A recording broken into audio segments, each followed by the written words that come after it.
I've clicked the button and I can see that we have check marks. I have to go do the Instagram thing manually over here for some reason. There it is right there. Go live. All right. And I can already see people are piling in. So today we got George Swetlitz. He's here with Right Response AI. We're going to be talking about online reviews for business. And I'm going to play the intro reel, and then we'll get right back in here and we'll have a chat. I'm David C. Barnett, and you're tuned in to Small Business and Deal Making, the podcast, YouTube channel, and blog where I talk about buying, selling, financing, and managing small and medium-sized businesses while controlling risk. So if you're looking to take control of your future through buying a business one day, or if you already own a business and you're looking to grow or exit, you've come to the right place. I talk about interesting things, I talk to interesting people, and I answer your questions every week right here. So be sure to hit like and be sure to hit subscribe, and let's get to it. Are you thinking of growing your business or beginning a journey into entrepreneurship? Take a shortcut to success by buying an existing and profitable business the right way. Visit businessbuyeradvantage.com and learn more about my online training, group coaching, and consulting services designed to help you win. Hey, welcome, George. How are you today? I'm doing great. Great to be here. Great to have you. I'm excited because, on this channel, we talk about buying and selling businesses, and you have a background in this very field. You were doing an audiology roll-up, and then you later got into the product that we're going to be talking about today, and the whole importance of online reviews. Can we get things started by having you give us just a bit of your background? Like, Yeah, sure. how did you come up in the world of business, and how did you end up with that roll-up opportunity that you were doing in the audiology space? Yeah, so I've done a lot of things over the course of my career, but one of the things I did was some consulting with private equity firms. And so there was a particular private equity firm that was making an investment, and they asked me to join the board. And so I joined the board, did that for a while, and then COVID happened. And when COVID happened, they asked me to get more involved, kind of be CEO and help navigate through this very difficult time. And so, we shut down all the clinics and had to reopen all the clinics. It was a very stressful and complicated time. I bet. And yeah, it was get nightmares sometimes thinking about all of that. But in any case, over the course of that time as a company, we made 40 or 50 acquisitions. And so, learned a lot from the private equity firm about how to do that at scale and what we looked for. And reputation was one of the things that we looked at a lot in making acquisitions. And it's more complex. We can dive into that a little bit, but it was a very important part of what we did. And then in 21, we exited the business. And when ChatGPT came out in 2022, some of the things that we struggled with when we were working on the reputation side, I thought we could solve using AI. And so I got a team together and we built Right Response AI to address some of the issues that we saw when we were buying and selling and running 220 locations. So 220 locations. So obviously this is spread out multiple cities, multiple states.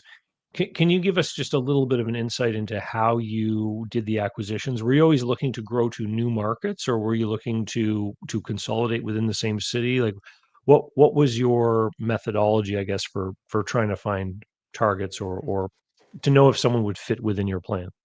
Yeah, so there were kind of maybe three elements to that. So one was if we went into a new city, we needed to buy what we would call a platform.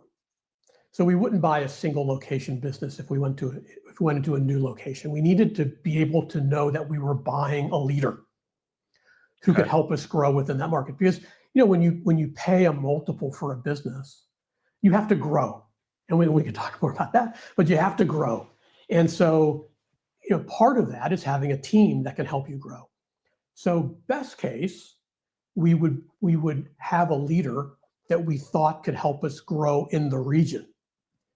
Middle case is we had a leader that we thought could grow the platform, right? So kind of a slightly different element. And if we didn't feel like we had that, we couldn't make the acquisition in a new market. In an existing market, we were primarily looking for add-on acquisitions. So that would be, and we wouldn't necessarily care whether the manager wanted to retire or not, because we had a platform that we could consolidate that business into. And were you rebranding these all with a common name, or were you carrying the flags of the platforms that you had acquired? We were carrying the flags of the platforms. Okay. So that bolt-on location might have changed its signage, but in that city, Exactly. you were maintaining the Exactly. platform brand. Okay, that makes sense. As part of the So acquisition process, we would decide, like, what are we going to do with this brand? Are we going to keep it? Are we going to roll it into our platform? Are we going to roll it into our kind of company name? Like, we had a lot of options based on what the overall environment was, but that was kind of secondary to who's going to run this thing? How are we going to get a return on this investment? And that was always the kind of key thing we would spend a lot of time talking about. now you said reputation was really important. Can you give us an idea of how at that time you were looking at reputation? I mean, you mentioned online reviews. Can you give us an idea of what you were looking for? Yeah. So if we would look at reviews, all sources of reviews, and we would look at those. And if the business, in our view, had a bad reputation, we might decide we can't buy this business at all. It's just too bad. Now, if we had a platform with a great leader and they were in a great market and we could rebrand, maybe we could figure out how to do that, but we weren't going to pay much for that business. Right? That would definitely impact the price we were willing to pay. Okay. If you were a platform with a leader that could grow the region, you were going to get a big multiple from us. But if you were a single location business with a bad reputation, like, we might just offer you asset value, right? So, reputation had a big impact. A single location business with a great reputation and some great employees could get a good price if we felt like we could grow that business. So let me ask you this then. So you looked at, I'm guessing you did see some come across your desk that had a poor reputation, which is how you helped to determine this methodology that you eventually settled on. How do you think businesses with bad reputations online carry on doing business? Is it simply that there's a group of customers that don't look? I think a lot of times it's price. So people might overlook reputation for price if they feel, the old saying, when you're buying, it's price, and the moment you bought, it's service. Right? Right? Okay. That's what that would happen to us all the time. I need the best price for this hearing aid, and then the minute you sold it, like, why am I not getting this amazing service? Well, you paid the bargain basement price. You don't get the service. So, The quality price service triangle, right? You can have two, but never all three. Yeah. Right. So that was part of it. I mean, sometimes it might be that market, from the competitive environment, everyone just has a bad reputation. If you're one of three people with a bad reputation, it doesn't matter. You're still going to get your share of the business. So that's this notion that, and what we struggled with running 220 locations is that every location exists in its own competitive universe. And it's a lot of work to figure out what's driving performance in a location. Right? Is it the people? Is it the history? Is it the competitors? What is it? And that's really hard, but it's really important if you're trying to drive growth. You got to understand that, because otherwise, as a manager, you're just yelling at your team. Right? Do better. Get your ratings up. You yell at them, but they don't. They're busy taking care of customers every day, so you can yell at them all you want. But if you're not telling them specifically what they need to do to improve, you're not really being helpful. And so part of what we tried to build was something that allows an organization to tell the managers exactly what they need to do to improve the business. Well, okay, we're going to dive into those things, Yeah. but But would you then start to make the online reported reviews and scores part of the evaluation criteria for the leaders you had in the organization? So we did, we didn't do it like I would do it today, knowing what I know now. We did a Okay. little bit. We did a little bit, but again, it's one thing to it's one thing to go and yell at somebody. You have a 4.2 and everybody else has a 4.5. Get to a 4.5. That's not really helpful. But that's all that we knew at the time. Like at that time, Right. that's the only information we had, 4.2 versus 4.5. Now with our software, you can say, look, you're a 4.2 because customer perception of your service is low. Why is that? It's lower than it is in 80% of the businesses that we run. Why? And so we can actually help, businesses can help their managers now by, unpeeling the onion and letting them know what it is specifically that customers are reacting to. And are you determining this by analyzing what's been written by the customers? Is that how you're able to get these further, deeper insights? 100%. So Yeah. it's sentiment analysis of the reviews. And so it's not Okay. sentiment analysis in the sense of like, oh, this review was a good review or this was a bad review. It's, think about a restaurant. I love the burgers, but I hated the fries. The room was a mess, but the people were nice. So there's a lot of things that can be being said in a very short amount of text. And you have to pull those things apart and identify what is it that they're talking about, what's good, what's bad, and then roll it up over time. When you and I were speaking before, you mentioned something that was news to me about how Google basically interprets the review data in as part of their search algorithm. You want to share that with people? Because I think there's a lot of business owners out there who have no idea this is going on. Yeah, so one of the things that's interesting is that when you look at Google, it says 1,000 reviews all time and an average rating of 4.8. But if you take the reviews and then you analyze them, what you might find is that you only had 5 a month over the last 3 months, and your average rating over the last 3 months was a 3.7. I see this a So more lot with our recent customers. weighting of the data is poorer than the Yeah, average in this case, that's right? right. Okay. So you're sitting there going, why am I not higher in the rankings? I have a 4.8. Well, the fact that you got 900 reviews 10 years ago, Google doesn't care about that. That's like ancient history. Like what's happening now? What's going on now? And so you have to know what's going on now for you, and you have to know what's going on now for your competitors.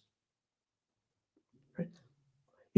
I have a customer, and that had more all-time reviews, better all-time rating, but when we broke it down over the last 6 months, their competitor was really trying, getting a lot more reviews every month, much higher rating. And so they had surpassed our client who had no idea that this was going on, that their customers were actually trying. They were focused on this, and their customers had overtaken them in the rankings. And this was part of the reason why. Mm. So it's not just your average over the long term. What's important is what's happening in a certain window, maybe 90 days. And obviously we don't know for sure what Google's doing, Right, but right. from what you've looked at, there's some kind of recency bias to their evaluation of these businesses. And so when I go into, because I do this when I travel, I'll go into Google Maps, I'll find myself on the map and I'll just type something like restaurant, for example, and it'll put little pinpoints all around me of the restaurants that happen to be around me. And what you've come to realize is that the results are being filtered through this kind of lens a little bit. That's right.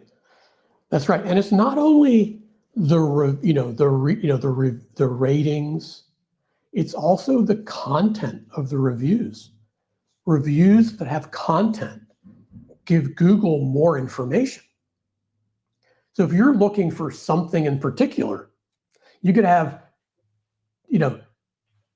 two French restaurants. And if in one French restaurant, people are talking about the food for whatever reason, right? Maybe it's not a great example, but in the other restaurants, they're not talking about food items, then you say that you want, a brioche, right? If somebody's talked about a brioche and you say brioche, they're going to put that because it's more relevant to your search. You asked for a brioche, and so it's relevant. So they're almost treating like the reviews, kind of like an FAQ page on someone's website that's been searched by their robot, right?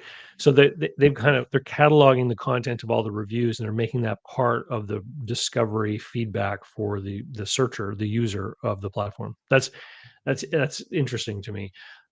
We George, we've got a whole bunch of people here who piled in. We've got Kevin, who's from Central Florida, who says good afternoon. Hi, Kevin. Tom is from Santa Monica, says hello. Hey, Tom, good to see you there. We have DDCL Home Improvement, says good morning. Good to see you. And we also have someone tuned in from the UK. Victor over in Nottingham says hello. And he's given us a like.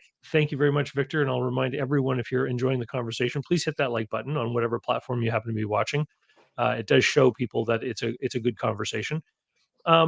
Let's talk about this because a little bit a little bit deeper, because one of the things that that you said to me about your tool is that in multi-location businesses, you're able to do the same kind of thing where you are analyzing people's reviews, but you can start to give feedback one location versus another based on comparative information.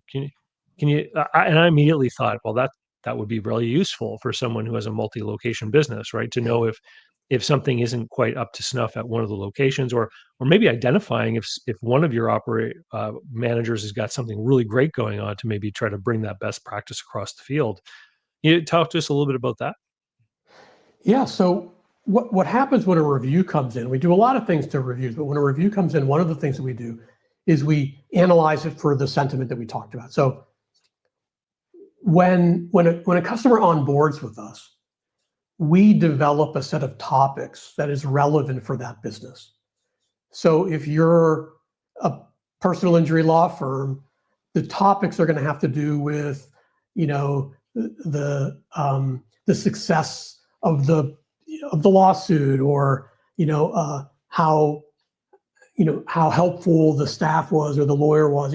It's whatever makes sense for that business. And there's usually about 20 topics.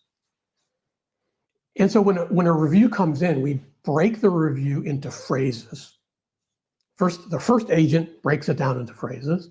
The second agent looks at every phrase and says, is this relevant to the customer's experience with the business? So if the customer says, I went to this other law firm, and they were terrible. Well, that is not a negative sentiment about this business. So we throw that out. Right. So we get down to a list of phrases that are related to the customer's experience with the business. And then we look at the sentiment, positive, negative, strength, all of those things, and map it against the topic. So now imagine you have hundreds of these reviews, you have it across locations. Well, now you can map averages. So you can say your average percent positive on customer service is 90%. So 9 out of 10 times people say positive things about customer service. 1 time out of 10, they say negative. And so you can plot that and say that's your average. And then you can look at every location, say you have 10 locations.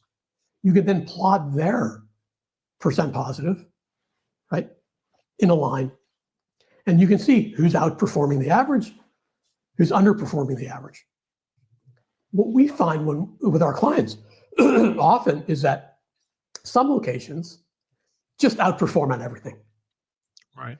And other locations just underperform with everything. And when we work with our clients and we say, hey, is that one profitable? They're like, oh, it's interesting. The one that's on the left is our unprofitable location. Right? Well, yeah, because they're underperforming on all the metrics. Customers aren't happy. You're spending a lot of money to make customers happy, right? So you have an issue there. You got to go solve that problem. So that's how we use, with multi-location businesses, that's how we help owners, managers, leaders understand where they have a potential issue. And what's interesting is that it's not always In a restaurant, you might have some businesses that overperform on food and underperform on service. And then you have others that are the opposite. And so now you have the ability to go in and say, look, if you could just get your service score up to where your food score is, you'd be knocking it out of the park. You'd hit your bonus, you do all of these things. And now you're giving the manager something tangible that they can actually focus on. Well, and I just think it's interesting how I'm guessing because you're analyzing all this stuff and the data starts to pile up, you can probably then say, like a certain percentage of people are complaining about the cleanliness of the entry or something like that. But it's a really actionable item, like Right. fix this in the business, right? You can you also apply this methodology against a competitor's business and analyze their reviews too? Absolutely. So you can take any competitor and you can analyze their reviews against your KPIs, so your topics. And then you can put them side by side and you can see where they're outperforming and where they're underperforming. And you can take the areas where they're underperforming and turn that into your marketing strategy, right? So when you are going out and talking about your business, you can be focused on the things that the data is telling you your customers are weak at. Your competitors, I'm sorry, your competitors are weaker at. So if everyone's complaining about their hours, my headline should be that we have the most customer-friendly hours of operation or something. That's right. And then you want that to come out in the review responses. Tell us about that, because one of the things that you do is you help to initiate the review. So if I serve a customer in my store, I've got some kind of sales record I'm putting into my computer, and you then are able to use that to help invite the person to leave a review. Can you tell us a little bit about that? Yeah. So before I start, I want to make a statement. Sure. And the statement is that people think about AI, everyone's trying to sound human, right? If I'm writing an article, I want that article to sound like a human wrote it and not an AI thing. So there's this whole thing in the world about like sounding human. I have no interest in sounding human. I want to sound relevant. I want to sound contextually relevant to my customers and my potential customers. If your requests and your responses are contextually relevant, people will stop trying to figure out, well, who wrote it? Because it's relevant. So let's kind of think about that. So what happens is when we onboard a customer, we read all their reviews, we read all their responses, and we go read their website, read everything. And we look at the reviews and we say, what are people talking about? What do people talk about? Now, that's not to say it's what people should be talking about, but it's today, what have people talked about? And then, are there responses that have helpful and useful information? Most of the time, the answer to that is no. Okay. Because people use templates people and just they say, use generic AI. I loved it, you're great. It just repeats, the review says, I love the brioche, and the response says, oh, Daryl, I'm glad you love the brioche, right? I mean, it's kind of, right? The whole thing is kind of ridiculous. Okay. So what we do is we read it. So let's make it a deep. We love the brioche and the fact that you have French menu items. So a generic AI responder will say, oh, I'm glad you love the brioche and that we have French menu items, right? That's what generic, it's trying to sound human, but it's not contextually relevant. What might be interesting is that half your menu items are French. The owner is from France, right? Like there's stuff about the business that might actually be on the website that's very relevant and interesting.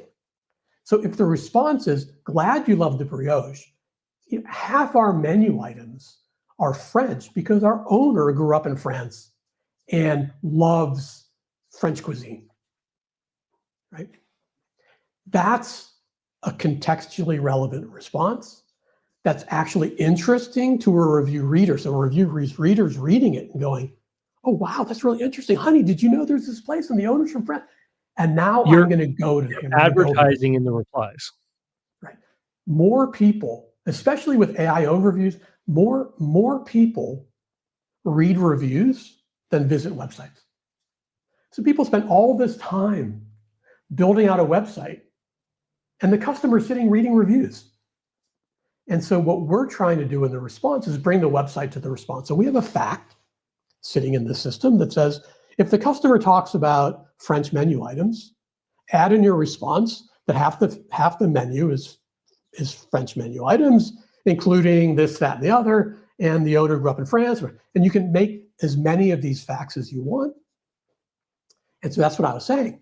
If somebody mentions something about anything about hours, open early, open late, it can be tangential.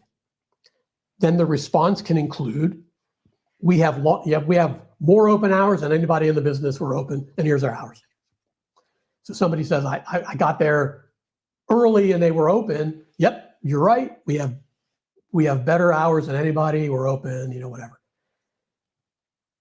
And not only is that relevant to the reader, but AI is reading all that stuff now. So if you say into an AI overview, tell me about a restaurant that's open late, right? And it just read that your hours are until 10 p.m. It's going to say, oh, if you're looking for a French restaurant that's open till 10 a.m., 10 p.m., you should visit this place. Yeah. Yeah. So can you, they're just more and more important. So are those sort of layup facts that you said you define them, right? So if I had this French restaurant and I said, next month I'm going to have this special time limited offer, I could actually program in the AI to be replying, hey, if you liked it, you should come back next month because we're doing this special meal, but only for November. That's right. You can do stuff like that. You can do, and in a multi-location business, you can have some facts that apply to your whole company. You can have other facts that apply to certain locations. Like we had a location when I was in the hearing aid business, we had a location that was kind of in an urban, like it was a suburb, but it was kind of, kind of outside of New York City. And it was hard for people to find parking. So it was unique to that particular location. And they had a parking lot behind the building. And people would say, a 75-year-old would say, I couldn't find parking. I missed my appointment. So you have other older people reading it going, I'm not going to this place.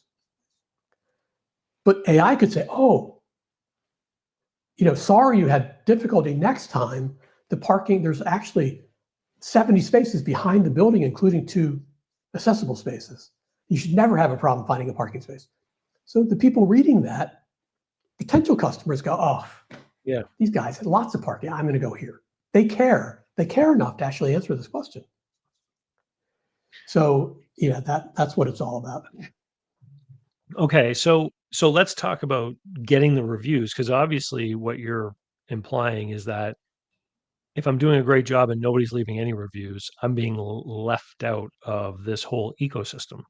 Right. Because now the AI is not reading reviews because there are none. Google thinks my business is terrible because nobody's bothering to leave reviews. I'm being marginalized, maybe without even knowing it. So how do you get people to take a moment and leave a review? Because I know I speak to a lot of business owners who say that they have a hard time getting people to actually do it. Right. So a couple of things. So let me just frame this out, right? So we've talked about a couple of things. So there are 3 sources of leakage, my view, revenue leakage in the system. Okay. One is when you have bad reviews, right? Because your service is actually bad, something's wrong, and you're not fixing it. And so you're alienating customers. They're not going to come back. That's revenue leakage associated with bad performance that you can find through sentiment analysis.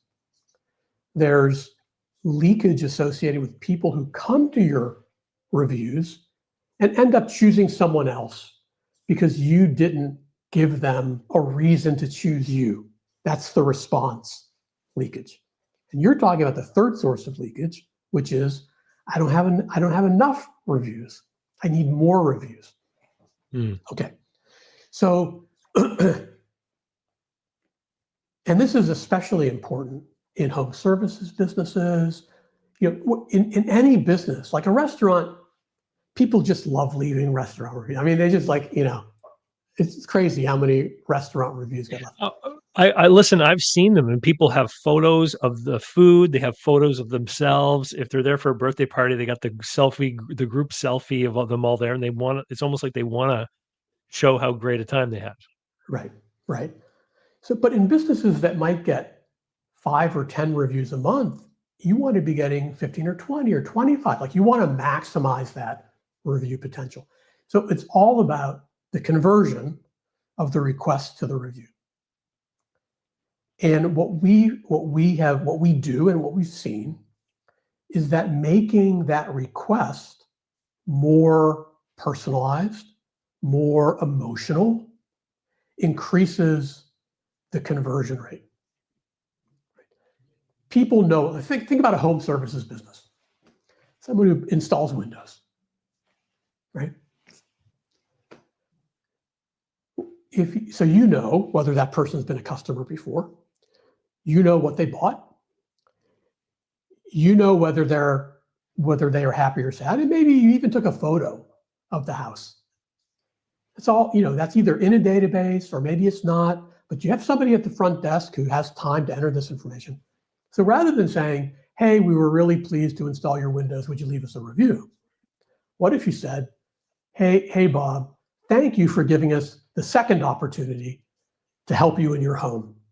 We really appreciated the opportunity to install these new windows. And Bill, the supervisor, right, wants you to know that if anything comes up, feel free to give us a call. We've enclosed a photo of, the front of your house because we just think it looks beautiful. Now, it helps us get the word out if you would leave a review, and we'd really appreciate it if you could take a couple minutes. Okay, and then right below that it says, in case you're looking for some inspiration about what to write about, here's things that other people like to know. What part of town were you in, right? What was the best part of working with Bill's windows? So you create that connection, and then you prompt them with some questions that will lead to a better review, right? Like when we do surveys with people, a lot of people say they don't leave reviews because they don't know what to say, right? And they want to think about it. But if you give them 2 or 3 questions to answer, well, I can answer those questions. Well, now, what have you done? The emotional element has increased the probability that they're actually going to leave the review. The questions now make it a meaningful review. I live in Oak Ridge, and these guys, maybe the question is, why did you, hire us for the second time or something like that? Whatever it is, now you have a meaningful review that Google finds relevant, right? Google's reading, Google tells you which reviews they think are relevant. And the reviews that are relevant are not the ones with no text, right? They're the ones with text. They're the ones that are robust. So you now have a greater chance of having a relevant review. If somebody says, I'm looking for hurricane windows, and your reviews say hurricane window, hurricane window, hurricane window, hurricane window, when somebody says, I want to buy a hurricane window in Oak Ridge, you're going to pop up because that's all your customers have been saying, that you've been doing hurricane windows in Oak Ridge. So that's how you reduce the leakage from reviews. I've seen businesses try to gamify it, and I'd like your feedback on this. My daughter and I went to a restaurant. The lady who served us had a thing hanging around her neck with her name on it, and on the backside was a QR code. And then when she would finish with the meal, she asked, is there anything else I can help you with? Is everything all good? Everyone liked the food?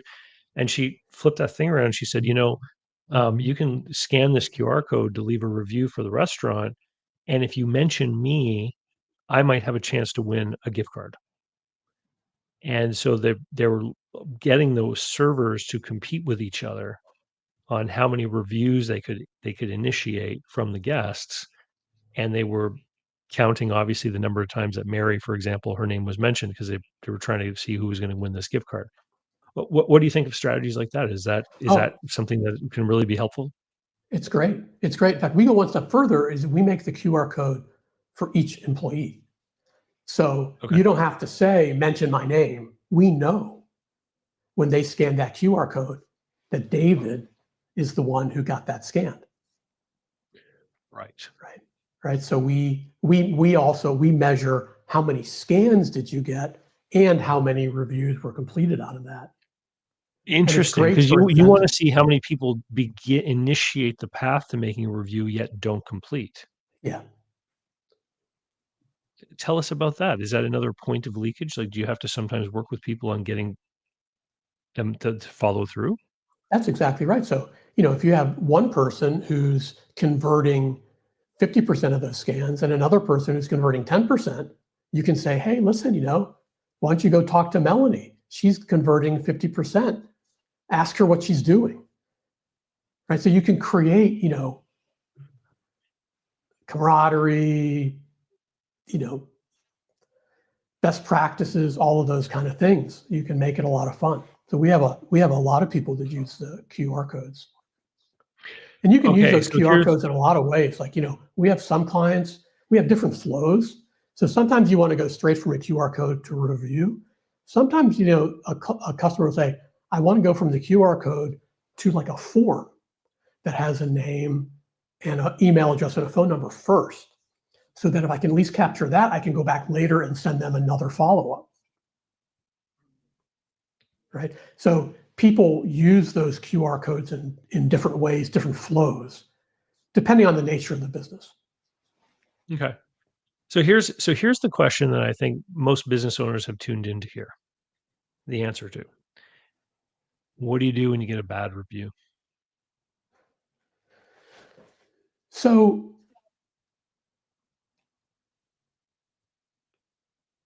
first, let's assume it's legit, because a lot of times, yeah, you just raised a whole other question. Whole other thing. But let's assume it's a legit bad review. Okay. What I advise is to respond, right? Respond in a way where you ask them to contact you, because it's not always clear who that person is. Some people, their Google handle is their name, and you'll know them, but other times it's not. So you may not know who they are. So you ask them. Then you try to reach out. And if you can get a hold of that customer and you can make it right with them, then you ask them to change the review.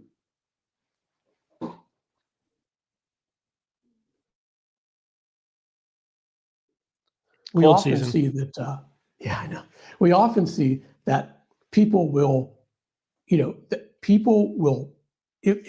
you've treated them well, they will change the review, and you're able to then, increase your average rating and do all those kinds of good things. Okay. Now, what if it is like someone who's not a customer? What if it's somebody being nefarious?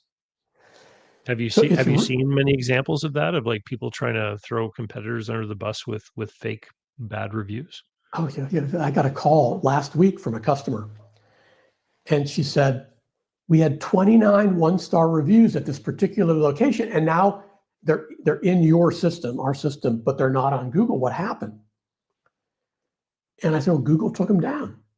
I mean, obviously, you guys get 10 reviews a month.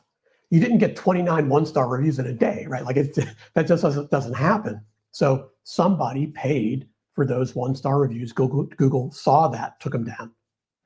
Now, it's also easy for you as a business owner to go. This is a blackmail scam, isn't it? Isn't there a blackmail scam out there where someone will put a pile of one-star reviews and they'd say, hey, pay me some money and I'll remove these?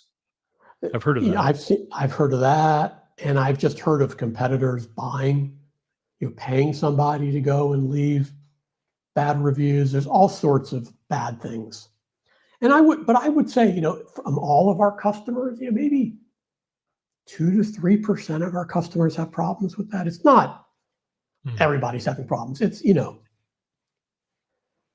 it's a small number of people that actually have kind of those kinds of problems. But you can go right to your Google business profile and you can identify a review and say, this person was never a customer. We don't know who they are. and Google will look at it and, do a little bit of research and potentially take it down. Okay. So, and if it's a legit poor review because you legitimately didn't do a good job and the customer won't change it, I guess the only solution then is to try to drown it out with a ton of other really great reviews. Well, that's the thing. If you have one bad review or two bad reviews, but you have a lot of great reviews and a lot of great responses, people know that not everybody's happy. Mm. A 5-star rating, in my view, like when I see a 5-star rating, totally suspicious. Nobody gets a 5, nobody's 5-star unless they're gaming the system. You mean someone who has a multitude of reviews, but they're all perfect? They're all, yeah. I get you. You go up and you look at their profile, it's 250 reviews, 5-star. There's no way that somebody only got 5-star reviews. Right? So they're gaming the system. And there's a thing called review gating. And so review gating, so some of these review systems, it'll say something like send a survey and ask them what the rating is. And then if it's 5 stars, send them a review request. And if it's anything less than 5 stars, don't send them a review request. Right. There are systems that do that. We don't do that because it's actually illegal, right? Like it's actually against the law in the United States to do that. So you run all sorts of risks, right? You got the FTC, you've got, Google sees that and they can just take down your whole profile. They can just get rid of all your reviews. There's a big problem in the world of online social media where people will try to sway influence with people, take advantage of people's pre-selection biases by doing things like they'll pay for a multitude of fake followers or fake subscribers on a YouTube channel or something of that nature. Did this happen in the review space too? Like, I mean, just like you said, people get paid to leave 1-star reviews on competitors. Are there people who will get bogus 5-star reviews? Yeah. And I would imagine Google has some kind of algo to try and prevent that. Yeah. And we have a customer that did that and then called us and said, all the reviews are gone. Google took all their reviews. And it was so obvious that that's what they were doing, right? If you look at their reviews per month, 5, 5, 4, 6, 4, 4, 90, right? It doesn't happen, right? So, Google will look at that and say, and then do some research and say, that's all fake. And then they just don't take those 90 down. They just take them all. Sometimes they take the 90, sometimes they take them all. It's like whatever they want to do. I would imagine they try to penalize that kind of behavior. I mean, Yeah. it's their playground. They make the rules. They're running the show. And if they feel that you've cheated, I mean, I guess their revenge could be to make you suffer in the search results. Right. Yeah, look, Yeah. the reality is if you have the right tools, it's not that hard to win in the review system. You get as many reviews as you can, you do everything you can to increase the connection rate, you learn from your mistakes, and you respond in a helpful way. You do that stuff, you're going to win in your market, right? That's, it's not, you don't have to cheat. Let's tie reputation online and reviews to business value again for a little bit. Let's go back to there. And you mentioned that there was a difference in the amount of multiples. So you're talking a multiple of EBITDA, perhaps formulation of what you're paying for these businesses. So what kind of difference might it have been for someone with a really fantastic reputation versus a mediocre one? Could we call them 4 versus 5-star stores? Yeah, I mean, I'd say 3.5 versus 5 or something like, 3.5 versus 4.75, that kind of thing, where there's like a noticeable, and it's more, on the, when you're in the 3s, that kind of thing. But the multiple could be double, right, for a good business than a bad business. Because as a buyer, you just take too much risk. You take a lot of risk. There's just so many unknowns when you buy a business with a bad reputation. Do you think it's fair to say that things like Google reviews are sort of a quantification of the goodwill in the marketplace for the business? Like because it's an actual measurement of the sentiment of these individuals. Yeah, no, I think that's a good way to think about it, because essentially, if I'm going to pay twice as much for a business, that's all goodwill, right? It's going to be above the asset value of the business, all goodwill. And so I'm willing to pay for that because you created a great business that people love, and I'm willing to pay you for that. So yeah, 100%. And so I think, So this if is people are, if people are thinking about selling their businesses, they need to think about these things in advance of the yeah. sale, right? You need to start thinking about that and saying, okay, like when we would go into a market, we wouldn't just go to one company and say, we want to buy you. We would go to everyone in that market, right? Like we'd cast a wide net. And we never knew who was going to be interested based on where they are in their life and all sorts of things. So But I'm you I'm cast, guessing you had already sort of plotted out, this is what the market looks like. This is the yes, reputation, this is what we think the market share is. Like you analyzed the city first, and then you saw who wanted to engage with you, perhaps. right. That's right. But and my point is that if you're looking to be a seller, you need to do the same thing. You need to look at what is this what does this competitive, this local market look like, and where am I in there? And if I'm not at the top when it comes to reviews, how do I get there? Can I get there? Can I get there? How much better can I do? So you heard it here, folks. George, who has done an audiology roll-up, says that if you want to sell your business, you got to think about what buyers want. And I always like to hammer on that fact, because so much of what is put out online is very, uh, self-centered around the sellers. Here's the money I want. Here's how I'm going to spend it. Me kind of stuff. And I'm always bringing home the whole idea that the way you get successful in business is by thinking about your customers and what they want, and the way that you sell your business successfully is by thinking about what that buyer wants and what kind of problem they're trying to solve. So you create the vessel of the solution that they're looking for. In your case, it was like the successful, popular, well-run audiology place with, that could be your platform. For anyone else, it's whatever business they happen to be in, if that business is going to solve the problem the buyer has. 100%. Yeah. George, we're running up here on the end of our time. One of the reasons why I invited you on was I get approached a lot of the time by people who have different sort of online platforms or services that they sell to business owners. Uh, when I saw all the stuff that Right Response did, and then I asked you in our pre-call how you charge for it, I was really surprised by the way that you structure your fees. You want to share that with everyone, because I thought it was a really clear methodology, and I thought it puts you in a place where you're delivering great value. Yeah, so we have a very different approach than most kind of reputation management businesses. We have a set fee for access to the whole platform. It's $10 a month. I mean, it's like nothing, but it gives you access to everything on the platform: review requests, sentiment analysis, competitor analysis, and then essentially you pay for what you use.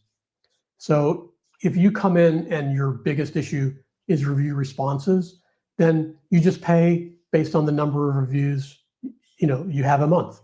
If you then decide you want to work on review requests, then you can do that, and you just pay for those requests. If you want to do sentiment, so it's you can grow with it as your business matures and as you kind of have bandwidth to deal with these kinds of things. And it's a very it's a very easy platform to use. And I want to make sure I say that we created a place on our site, and I guess I can put it in the chat, right? A link. So it's for these listeners. Can I do that? Can I type it into the chat here? Yeah. Is that possible? Okay. So I'm gonna, it's very simple. It's right responseai.com/podcasts/Burnett. Slash Barnett or Burnett? Oh, okay. Sorry. Oh, yeah. I think you should be able to type it into the comments there. Are you putting, maybe I'm cut and just putting paste it it? in again. Putting it in again. Now, it may not be active like right this second, but by Oh, tonight I or think something, it will. you put it in our private chat here. Oh, Uh, okay. I don't see any other place for me comments. to. Here, I'll paste it. So it's Okay. rightresponseai.com/podcasts with an S Podcasts. slash Barnett. Yeah. So perfect. Thanks, And then George. what'll happen is in there's a coupon. Okay. So if you go, we have a free trial and you get free credits to use the free trial. And if you end up signing up, we give you, because you're part of the show, you get 3,000 credits for free because you came through this show. Awesome. Well, thank you. I want to share a couple of thank yous from some of the people here in the audience. They say great interview. Like to get other people's perspective on business and what is or is not important. And DDCL Home Improvement is from Edmonton, Alberta. Hey, good to see you here today. And um, Muhammad says, great interview. Learned a lot. Thanks, David and George. Bilal from Baltimore. Hey, Bilal, how are you? So I've spoken with Bilal a few times over the course of the last few months. So George, thank you so much for coming by. I'll put that link that you shared into the notes down below for everybody. And I'll say good luck, and I hope everybody out there leaves the show a thumbs up and a 5-star review wherever you happen to be leaving it or listening to it, because it certainly does help us out. And from time to time, I go to the different podcast platforms like Spotify or Amazon or Apple, and I see people have left reviews. So if you've done that already, thank you very much. It is certainly a big help to us. Have a good one, George. All right. Take care. Thank you. So, how can you learn more about buying, selling, financing, and managing small and medium sized businesses? Easy. Go over to my blog site, davidcbarnett.com, where you can learn more about me and how I work with my clients. You can learn more about my books and courses that I've prepared for you. You can find out how to subscribe to my email list, the YouTube playlists, and more. There's literally hundreds of hours of content there, all for free, and I'd love for you to be my guest. Special thanks go to Mark Willis at Lake Growth Financial, today's video sponsor. Mark helps people better manage their personal and business finances through the Bank on Yourself insurance strategy. This is something I've done personally and I've seen others use it successfully for years. Go to newbankingsolution.com to find all the interviews I've done with Mark and learn more about the advantages of these programs. While there, sign up for a free consultation to learn what this solution might look like for you.